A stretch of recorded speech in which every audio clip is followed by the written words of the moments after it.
In the early 19th century, Europe found itself embroiled in one of history's most significant conflicts, the Napoleonic Wars. These wars, spanning more than a decade, altered the geopolitical landscape forever.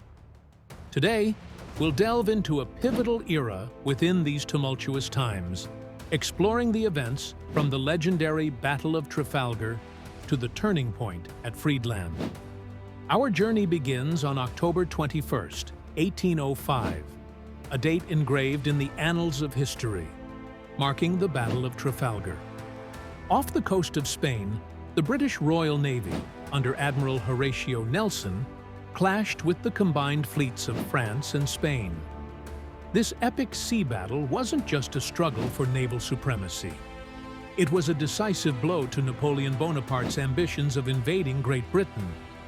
Despite facing a numerically superior force, Nelson's innovative tactics and indomitable resolve led to a clear British victory. Tragically, this triumph came at a cost. Admiral Nelson himself was struck down during the battle, becoming a national hero in death, immortalized by his legendary signal. England expects that every man will do his duty.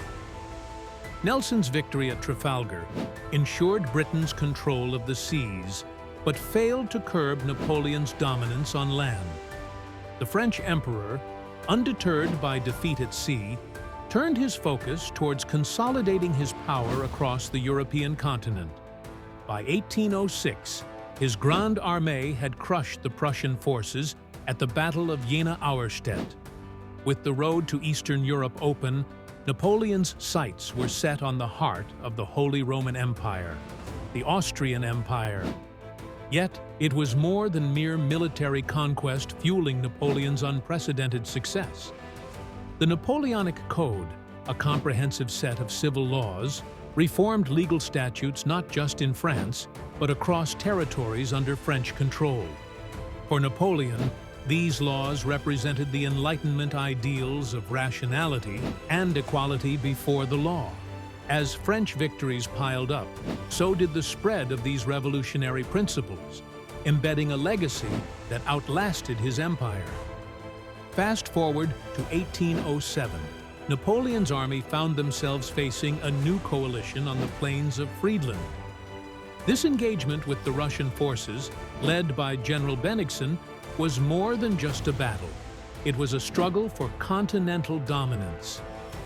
As cannons roared and musket shots filled the air, Friedland became a scene of relentless warfare.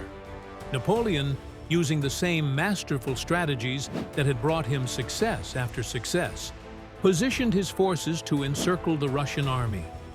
It was here that Napoleon demonstrated his military genius, delivering a crushing blow that resulted in the Treaty of Tilsit, solidifying French influence over Europe. Friedland was not just another addition to Napoleon's list of victories, it represented the zenith of his power. However, it also sowed the seeds of his eventual downfall. The peace in Tilsit brought a fragile stability, but it masked the simmering tensions among European nations unable or unwilling to acquiesce to French dominance. In the aftermath of Friedland, Europe teetered on the brink of further chaos. The continental system, Napoleon's economic blockade against Britain, sought to strangle the source of British strength. Yet, it inadvertently strained relations across Europe, breeding resentment and economic hardship, particularly in nations that relied on trade with Britain. With this increasingly fractious political landscape, Napoleon's empire stood atop shifting sands.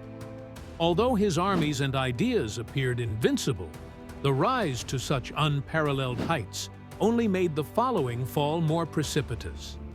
From the tumultuous waves off Trafalgar to the blood-soaked fields of Friedland, this era encapsulates the duality of Napoleon's reign. It was a time of conquest, of strategic brilliance, but also a time when the seeds of hubris were unwittingly sown.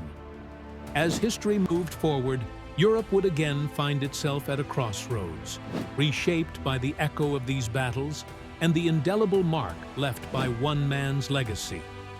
In closing, The Napoleonic Wars, with their vast theaters of conflict, offer a narrative of ambition and resilience, reminding us of the impermanence of power and the enduring quest for peace and stability amidst the specter of war.